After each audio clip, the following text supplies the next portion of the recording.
Assalamualaikum warahmatullahi wabarakatuh.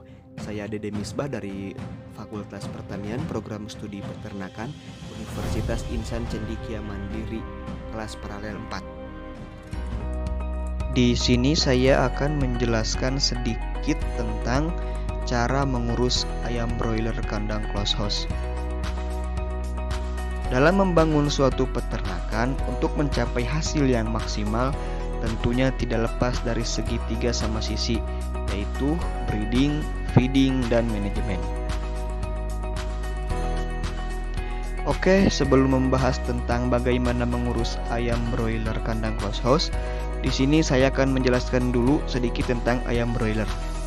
Menurut Wikipedia, ayam broiler atau yang disebut juga ayam ras pedaging adalah jenis ras unggulan hasil persilangan dari bangsa-bangsa ayam yang memiliki daya produktivitas tinggi, terutama dalam produksi daging ayam. Nah, oleh karena itu sudah jelas ya bahwa ayam broiler itu merupakan ayam penghasil daging. Nah, ini diantaranya kandang close house.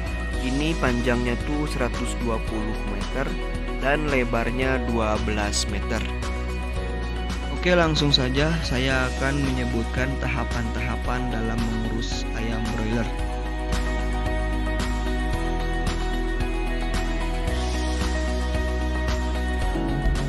Yang pertama ada tingkah laku untuk di usia ayam broiler, seperti tingkah lakunya lincah, aktif, agresif. Untuk ketiga tingkah laku ini kita bisa cek dari tingkah laku di usia ayam broiler ketika setelah di usia ayam broiler ditebar. Kemudian yang kedua dari matanya sendiri kita bisa cek dari kecerahan, kemudian bulat dan bersih. Biasanya kalau untuk di usia ayam broiler yang mengalami masalah untuk mata sendiri sering terpejam atau bawaannya lesu seperti mengantuk. Kemudian yang ketiga dari berat di usia ayam broiler sendiri. Untuk rata-rata berat di usia ayam broiler kisaran 37 sampai 45 gram. Ini untuk di usia ayam broiler yang berkualitas bagus, biasanya bobotnya seragam dan di kisaran 37 sampai 45 gram. Yang keempat dari kaki di usia ayam broiler sendiri. Kita bisa cek untuk kakinya. Biasanya untuk kaki tidak kering, kemudian agak lembab, segar berwarna kuning agak orange. Ini yang jelas tidak cacat untuk kakinya. Kemudian yang kelima, tidak ada cacat fisik pada di usia ayam broiler. Misalnya untuk cacat fisik sendiri dari buta untuk matanya, kemudian paruhnya silang pada DOC ayam broiler. Untuk ciri ini sudah jelas nampak ya teman-teman, karena kita bisa lihat dari bentuknya. Dan yang keenam ini untuk DOC ayam broiler, untuk perutnya sendiri tidak mengalami ompalitis.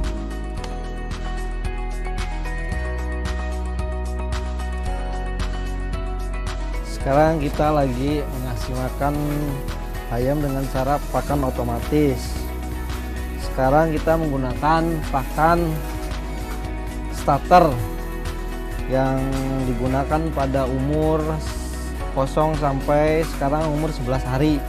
Dengan cara kita masukkan ke dalam corong, terus terbawa spiral ke dalam, terus akan masuk ngisi satu persatu di feeder, terus sampai ujung, sampai mentok karena ditarik motor.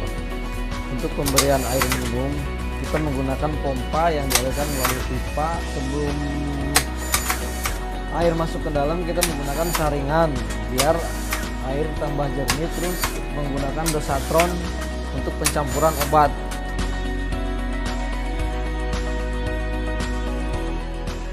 Nah, selanjutnya ada vaksin serta obat lainnya supaya ternak tetap sehat dan kuat terhadap penyakit. Imun tubuhnya selalu terjaga. Karena dengan adanya vaksin, imun tubuh akan menjadi kuat dan kalau ada penyakit pun bisa gampang untuk mencegahnya.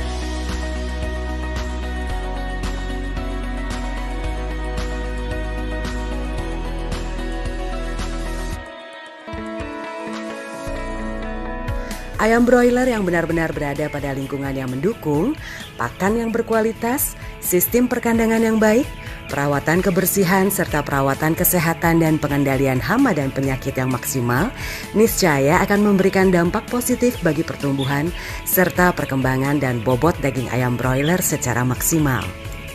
Untuk memaksimalkan hasil ternak ayam broiler, saat ini telah berkembang inovasi untuk meningkatkan biosecurity, efisiensi usaha, menurunkan angka mortalitas, efisiensi pakan dan tenaga kerja, serta performa ayam itu sendiri. Salah satu inovasi untuk beternak ayam secara modern adalah dengan menerapkan sistem closed house. Dengan memperhatikan dan menerapkan prinsip otomatisasi secara benar, disertai dukungan perangkat-perangkat yang memadai dan tepat guna, maka metode closed house yang memang dirancang untuk mampu mengendalikan kondisi suhu dan kesehatan udara untuk menjaga kebugaran ayam sehingga performa yang optimal akan tercapai. Secara spesifik terkait dengan tingkat kelembapan udara serta stabilitas suhu udara, maka sistem sirkulasi udara yang paling banyak digunakan di Indonesia idealnya mengacu pada prinsip kerja air tunnel atau terowongan udara, di mana udara akan masuk dari bagian depan dan akan ditarik ke belakang, mengalir sepanjang kandang dan dikeluarkan dengan bantuan exhaust fan. Saat sirkulasi udara ideal telah tercapai, ada beberapa hal serta perangkat pendukung penting lainnya yang masih perlu diperhatikan untuk menstabilkan suhu ruang kandang. Misalnya penggunaan evaporative cooling pad sebagai pendingin udara yang memanfaatkan penguapan air. Evaporative cooling pad juga berfungsi sebagai penyaring udara yang masuk ke kandang. Sekat-sekat cooling pad mencegah pengotor udara untuk masuk ke dalam kandang sehingga udara masuk menjadi lebih bersih. Inti dari kandang tertutup tersebut ini yaitu bahwa kandang itu benar-benar kedap udara kecuali yang masuk dari bagian depan yaitu melalui cooling pad dan dibuang keluar melalui exhaust fan atau kita sebut blower. Jadi udara benar-benar masuk dari depan dan keluar melalui bagian belakang. Sedangkan untuk bagian minum itu dialirkan dari pompa langsung dari toren itu mengandung saringan dan langsung dialirkan ke nipel-nipel. Sedangkan untuk makanan kita salurkan dari depan sehingga para ABK atau para pekerja tidak usah masuk ke dalam kandang, hanya menumpahkannya di bagian depan. Meski metode closed house menerapkan sistem otomatisasi, namun tindakan yang bersifat antisipatif seperti pembersihan kandang, pemanfaatan sekam sebagai covering lantai, pelebaran sekat dan penggunaan tirai kandang sebagai pelindung dari gangguan luar seperti percikan air hujan masih perlu diterapkan. Sebenarnya kandang ayam closed house ini sebenarnya menjawab keraguan atau dari kandang ayam terbuka, bahwa dulu setiap kandang terbuka itu selalu berhubungan bersinggungan dengan masyarakat tentang masalah bau, lalat, dan sebagainya. Closed house itu justru meminimalisir hal-hal tersebut. Adapun biasanya kandang closed house kalau untuk ukuran standar kalau menurut penelitian itu yaitu lebar 12, panjang 120. Itu paling ideal yang bisa dijangkau oleh exhaust atau blower sehingga kecepatan angin bisa tercapai. Itu tingginya itu maksimal itu 2 meter atau 2 meter lebih 5 lah maksimal, dan minimal 1 meter 85. Itu untuk supaya kecepatan angin di dalam kandang bisa terpenuhi sehingga suhu yang dibutuhkan bisa tercapai dengan maksimal. Peningkatan teknologi secara menyeluruh berdampak besar bagi peningkatan produksi secara signifikan. Dalam metode closed house, seluruh kegiatan peternakan dari hulu hingga hilir, dari mulai sistem kendali sirkulasi udara hingga suplai makanan minuman, dapat terintegrasi secara lengkap dan komprehensif. Di samping keharusan menjalankan manajemen atau tata laksana pemeliharaan peternakan yang baik sebagai upaya untuk meningkatkan hasil yang maksimal, tentunya peternak perlu menghitung faktor resiko dan kendala yang sedikit banyak bisa berpotensi menjadi batu sandungan dalam menjalankan pengelolaan peternakan.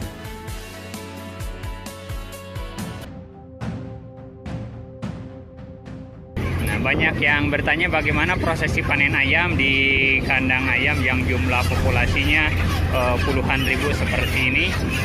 Ayam terhampar putih seperti karpet, begitu. Untuk memudahkan penangkapan, maka ayam diseret dulu ke satu pojokan, di mana tujuannya supaya ayam tidak berkeliaran atau tidak lari ke sana kemari, dan ini memudahkan untuk proses penangkapan ayam. Di kandang kami penangkapan serta penimbangan masih dilakukan secara manual, belum memasuki teknologi modern secara utuh begitu. Ya, dapat dilihat ini penampakan ayam puluhan ribu terhampar banyak, hampir memenuhi seisi kandang, dan ini adalah bobot rata-rata sekitar 2 kilo, 18, 19, bahkan ada yang 2,1 kilogram. Rata-rata panen di kandang ini sekitar bobot 2 kilogram pada umur 32 jalan atau 31 bersih.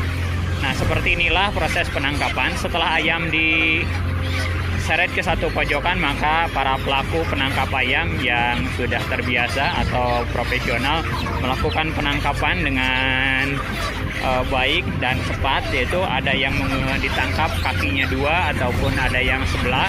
Ini tidak masalah, sesuai dengan keahlian dan kebutuhan saja. Biasanya kalau jarak pikulnya jauh, maka kakinya ditangkap adalah duanya. Kalau jarak pikulnya dekat, maka ditangkap sebelah atau ada yang campur gitu. Nah, setelah ditangkap, maka ayam dengan jumlah ikatan tertentu dibawa ke tempat penimbangan seperti ini. Nah, ditimbang guna dilakukan pencatatan berapa daging yang dihasilkan, berapa ayam yang terjual begitu. Setelah dilakukan penimbangan, maka data dimasukkan ke dalam buku pencatatan seperti ini ya. Setiap timbangan dicatat dengan baik, dan setelah ditimbang maka ayam didistribusikan ke mobil seperti di depan kamera ini begitu. Nah, maka dari pikulan ayam dipak menuju mobil-mobil pengepakan atau melalui keramba pengepakan ayam yang dilakukan oleh tangan-tangan profesional. Nah, ini guna didistribusikan ke RPA atau ke tempat pemotongan ayam, baik yang ada di lokal ataupun di luar kota begitu. Nah, ini proses pengepakan ayam namanya. Biasanya satu keramba ada yang masuk 10 ekor, 12 ekor, atau 14 ekor, gimana ukuran ayam yang dihasilkan daripada panen ini.